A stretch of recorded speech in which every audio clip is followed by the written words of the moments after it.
Bonjour, j'accueille maintenant Sébastien Doyen de la société Extenseo. Bonjour Sébastien. Bonjour Pascal. Voilà, alors nous avons quelques questions à te poser. Alors la première question, c'est connais-tu le Web 2.0? Euh, Déjà, je connais un tout petit peu le Web 2.0, enfin, comme tout le monde, on entend beaucoup parler. C'est très très dur de définir ce que c'est le Web 2.0 parce que pour moi, les sites perso, que par exemple le site perso.be en 99 faisait déjà, donc quand on créait son adresse email, on avait automatiquement un site qui était créé et il y avait une interface qui était moins perfectionnée que les blogs actuels, mais c'était très très facile de créer des images et tout. Ben, pour moi, c'était déjà des blogs en 99 et donc c'était déjà du Web 2.0 quoi. Donc, oui, c'est ça. Donc, je pense que c'est vraiment un nom qu'on a donné maintenant, et c'est vrai que qu'il y a un boost maintenant depuis un an énorme et extraordinaire là-dessus, et que peut-être que les outils sont plus simples à utiliser, et c'est pour ça que tout le monde maintenant sait vraiment les faire. Mais pour moi, ça existe depuis très très longtemps, et donc voilà. Mais par contre, tous les derniers trucs et tout ça en Web 2.0, on travaille de trop chez Extenseo, donc je ne sais pas, on ne suit plus. Est-ce que tu connais trois applications propres au Web 2.0? Ouais, mais bien sûr, il y a Flickr, il y a YouTube évidemment. Hein, qu'est-ce qu'on a? J'ai maintenant, même Microsoft vient de faire un nouveau carnet d'adresses en Web 2.0, là où automatiquement.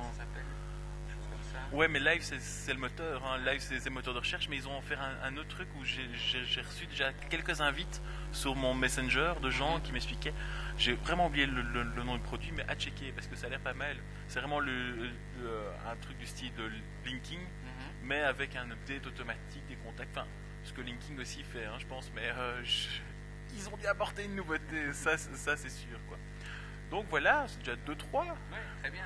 Ouais, j'ai gagné. Alors, pour toi, le Web 2.0, en un mot ou deux, trois mots-clés, c'est quoi? Pour moi, c'est la vraie démocratisation de l'Internet. C'est enfin l'Internet pour tous. Et ça, c'est super important parce que c'est l'expression. Enfin, les gens vont vraiment pouvoir s'exprimer et communiquer d'une manière logique, structurée et intelligente. Et ouais, en fait, c'est simplement ça, quoi. Ce qui est assez exceptionnel, je pense. Est-ce que tu penses que pour les marques ou pour les sociétés, le Web 2.0 est un atout, un nouveau moyen de communication? Oui, clairement. Je pense qu'ils ont... En fait, c'est un atout, mais ça va leur coûter pas mal d'argent. Parce qu'ils vont devoir passer et consacrer beaucoup plus de temps à Internet, à gérer tout ça, parce qu'on entend que toutes les boîtes veulent faire leur blog, veulent faire leurs trucs et autres.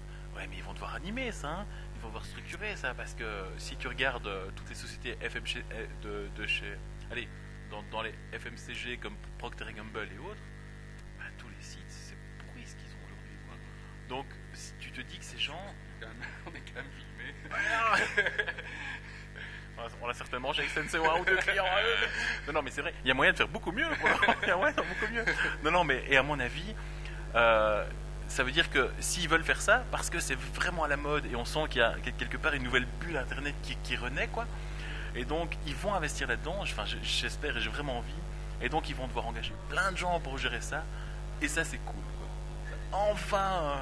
Enfin, on va pouvoir facturer, quoi. C'est bien. Bon, un petit peu côté blog maintenant. Quels sont les blogs que tu lis? Ok. Honnêtement, Ouais. je lis le blog de Imakina. Je lis le blog de Skynet, forcément. Bonjour Bart, notre nouveau patron. Qu'est-ce que je lis d'autre? Je travaille beaucoup. Tu n'es pas abonné à des flux ou Non. Ouais, moi je suis abonné au flux du Monde, je suis abonné à certains flux de Search Engine Strategy, je suis abonné à des flux, surtout au niveau professionnel en fait, au niveau référencement et autres. Disons que Extenseo, on commence à être une petite structure, enfin qui commence à être, allez, on va dire une moyenne structure, ce qui nous permet en fait d'avoir une personne qui pour nous fait de la veille, et donc nous on a automatiquement un petit peu toutes les informations, donc on a même plus besoin de faire ça, quoi. Et justement, blog et référencement, les blogs, ça fout pas un peu le bordel pour le référencement, parce qu'il y a quand même, ils sont quand même méga bien référencés, ils s'interlinkent, et bang, d'office, on a plus de chances aujourd'hui de tomber sur un blog que sur un site. Ouais. Mais disons que ce qu'il y a de bien, c'est que les moteurs de recherche considèrent, de toute façon, un blog c'est un site, hein, donc, mais eux ne font aucune différence, c'est clair. Alors maintenant, il y a pas mal de sociétés. Bon, Blogger.com, ça va encore. La structure HTML des blogs qu'ils font est encore pas mal lisible par rapport aux moteurs et autres.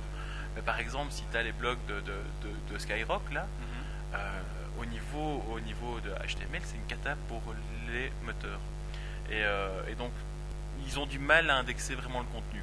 Maintenant, c'est clair que le blog, donc ça fonctionne comme les sites. Donc c'est clair que le moteur, il va indexer le contenu. Et pour voir si ce contenu est pertinent, il va voir le nombre de liens qui pointent dessus. Et sur les blogs, c'est clair que c'est très très facile de créer plein de liens. Et surtout parce que c'est la réelle interactivité et réellement les gens se font vraiment plaisir à ce moment-là. Et donc, on va voir de plus en plus effectivement des blogs de gens qui vont sortir. Et aussi pourquoi ? Parce que dans les blogs de pas mal de privés, il y a énormément de contenu.